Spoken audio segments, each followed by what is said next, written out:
नमस्कार दोस्तों। तो क्या चल रहा है आप सभी का। यहाँ एसएससी की तरफ से अपडेट है सीजीएल 2019 के रिगार्डिंग कि इसका जो सीपीटी और डीएसटी का शेड्यूल है वो रिलीज़ कर दिया गया एसएससी की तरफ से। इनको तो बहुत जल्दी है अब एग्ज़ाम लेने की, ठीक है। तो 15 सितंबर और 16 सितंबर इस 2 डेट को रखा गया है, ठीक है। पैन इंडिया बेसिस पे वो करेंगे अलग अलग डेट में स्टूडेंट का, ठीक है।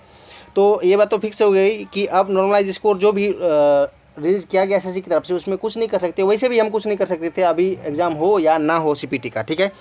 तो इसमें देखिए कि यही है कि अब अगर आपने अभी तक स्टार्ट नहीं भी किया है तो भी कोई दिक्कत नहीं है, क्योंकि ये क्वालिफाइंग एग्जाम है और ज़्यादा डिफिकल्ट नहीं होता। अगर हम बात करें सीपीटी की, ठीक है, सीपीटी की बात करें तो इसमें पावर पॉइंट और एक्सेल इसका सीट आपको तैयार करना बहुत होता है, लेकिन शर्त है कि एक टाइम बाउंड में स्टार्ट करना पड़ेगा आपको और उसी में एंड करना पड़ेगा टोटल इसको, ठीक है। और क्वालिफाइंग है बिल्कुल। और एक होता है डीएसटी का जिसमें कि टाइपिंग आपका होगा, जिसमें से कि लगभग आप सोच सकते हैं 27। सीएचएसएल से बिल्कुल इजी है। सीएचएसएल में 35 का हो जाता है, इसमें 27 के लगभग आपको मिलेगा, ठीक है। इतनी स्पीड चाहिए, ठीक है। तो इसमें आप थोड़ी सी प्रैक्टिस कर सकते हैं अगर आपने कभी आज तक नहीं किया है टाइपिंग, क्योंकि कीबोर्ड की ये प्रैक्टिस होनी है, तो ये आप कर सकते हैं। बाकी अगर सीपीटी की प्रिपरेशन करना चाहते हैं तो इसके लिए कोई कोर्स लेने की ज़रूरत नहीं है, ठीक है, मेरे हिसाब से, क्योंकि ये इजी होता है। अगर आप यूट्यूब पे भी सर्च करेंगे तो आपको कई सारे चैनल मिल जाएंगे, जैसे कि एक भाई हैं उनका खुद सिलेक्शन हुआ है सीजीएल में भी और कई सारे एग्जाम में हुआ है, दीपेंद्र सिंह शेखावत। ये जब सर्च करेंगे आप दीपेंद्र सिंह शेखावत तो उनके चैनल पे उन्होंने अच्छे से कोशिश किया बताने का, मतलब खास करके ये अच्छा है कि एग्जाम्पल के तौर पे उन्होंने प्रेजेंटेशन लिया है, ठीक है।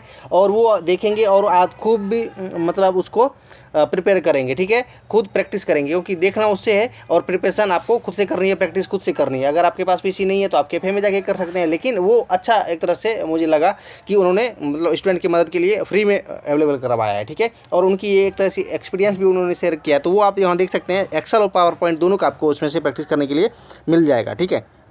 देखिए और एक बात है कि अब इसके लिए बात करने से कोई फ़ायदा नहीं है कि क्या कट ऑफ रहा, कितना नॉर्मलाइजेशन हो गया, लेकिन एक बात भी हमें ध्यान रखना पड़ेगा कि ये बात है कि हर बार बेस्ट जितने भी स्टूडेंट होते हैं, क्योंकि मास लेवल पे स्टूडेंट फिल करते हैं, तो बेस्ट स्टूडेंट का ही सिलेक्शन होता है। लेकिन इस बार एक बात माननी पड़ेगी आपको कि कई सारे ऐसे बेस्ट स्टूडेंट थे जिनका सिलेक्शन हो सकता था, ठीक है, उनका नहीं होगा अब, ठीक है, रेस से बाहर। एग्जाम्पल के तौर पे अगर आप डेटा को ठीक से देखें और एक बार एनालाइज करें स्कोर, अगर कोई स्टूडेंट है उसका 170 नंबर प्री में है, मैं यूआर की बात कर रहा हूँ सबसे पहले, ठीक है, बाकी और भी कैटेगरीज में ऐसा ही हाल है, ठीक है। अगर उसके मेंस में 400 में 400 भी नंबर हो जाएंगे, ठीक है, वो फिर भी रेस में नहीं है। क्यों? क्योंकि 624 है कट ऑफ अभी, और यहाँ से और इंक्रीज करना है। और टीयर 4 का भी हाल देख ही रहे हैं कि इस बार किसी को अच्छा इस नंबर नहीं मिला ज़्यादातर, जैसे कि पिछली बार से एवरेज स्कोर से बहुत ही कम नंबर है, किसी के तो 35 40 49 ऐसे नंबर हैं, ठीक है। ये भी एक तरीके से चाल समझ सकते हैं एसएससी की, क्योंकि पहले ही इतना कट ऑफ ज़्यादा इंक्रीज हो चुका है। अगर टीयर 4 में और अच्छा स्कोरिंग वो स्कोर देते सबको स्टूडेंट को,